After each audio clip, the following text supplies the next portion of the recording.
In the history of Korean television dramas, few controversies have erupted as rapidly and left such a lasting impact as the scandal surrounding Perfect Crown. Yet what has shocked many observers most is that the person receiving the harshest criticism is not the director, screenwriter, or costume design team, the people directly responsible for the controversial creative decision, but actor Byeon Woo Seok, who merely performed the disputed scene. This immediately raises a difficult question: why have Korean audiences reacted so intensely? And why has the defense of "it's only a fictional drama" not calmed the backlash, but instead fueled even greater outrage? At first glance, international viewers may dismiss the issue as a minor argument over costume aesthetics.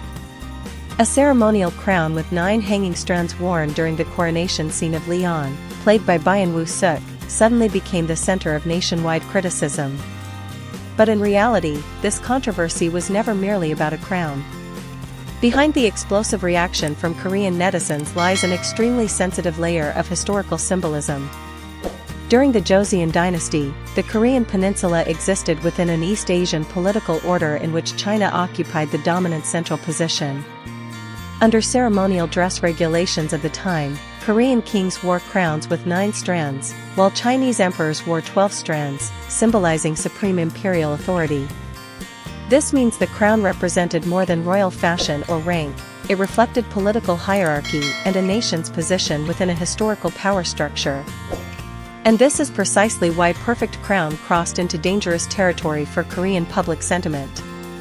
If the drama had been a traditional historical Joseon series, the use of a 9-strand crown would likely have sparked no controversy, as it would have accurately reflected history. However, Perfect Crown chose a different path. The drama is set in an alternate reality where Korea continues to exist as a constitutional monarchy in the 21st century. That creative decision fundamentally changed audience expectations. Within the logic of a fictional world, viewers naturally expect history to have evolved independently, perhaps even beyond historical limitations.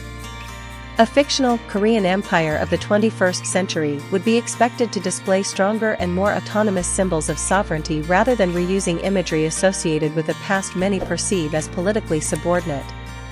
In other words, what angered audiences was not a simple costume mistake, but the feeling that national dignity had been undermined.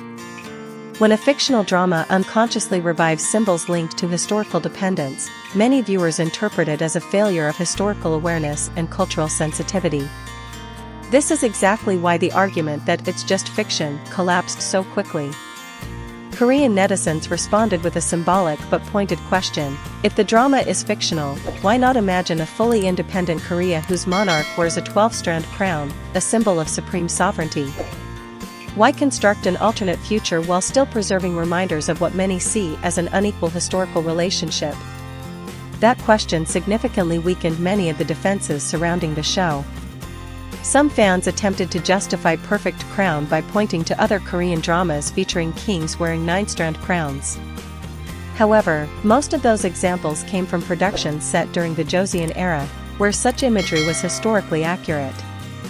Even comparisons to Gung, MBC's famous constitutional monarchy drama, were criticized as misleading. In Gung, Lee Shin is a crown prince, whereas Leon in Perfect Crown appears in a coronation ceremony to officially become king. The difference in royal status and ceremonial context makes the comparison difficult to sustain. Yet this controversy also placed Byeon Woo Seok in an especially cruel position. In the age of fandom culture and social media outrage, the face appearing on screen often becomes the person who absorbs public anger, regardless of who actually made the creative decisions. Byeon Woo Seok became the face of the scandal simply because audiences saw him in the disputed scene. It reveals one of the entertainment industry's most painful contradictions: actors often enjoy the greatest rewards from success, yet they are also the first to bear the heaviest consequences of collective mistakes. Recognizing the seriousness of the situation, the Perfect Crown team reacted with unusual speed. The director, lead actors, and multiple members of the production staff publicly apologized. Scenes considered historically inappropriate were reportedly removed or edited across streaming platforms. Still, public anger has not disappeared. A petition demanding the suspension and removal of the drama from all platforms quickly gathered tens of thousands of signatures, while NBC's decision to rebroadcast the series only reignited criticism. At the same time, a more moderate perspective has emerged amid the outrage. If the production team admitted fault, apologized publicly, and corrected the issue quickly, should audiences allow room for forgiveness? Perhaps the Perfect Crown controversy will eventually fade. But the lesson it leaves behind may be far more lasting for Korea's entertainment industry. In an era when audiences are increasingly sensitive to questions of national identity, history, and culture are no longer decorative backdrops for storytelling. They are central emotional foundations. And sometimes, a royal crown is no longer just a prop.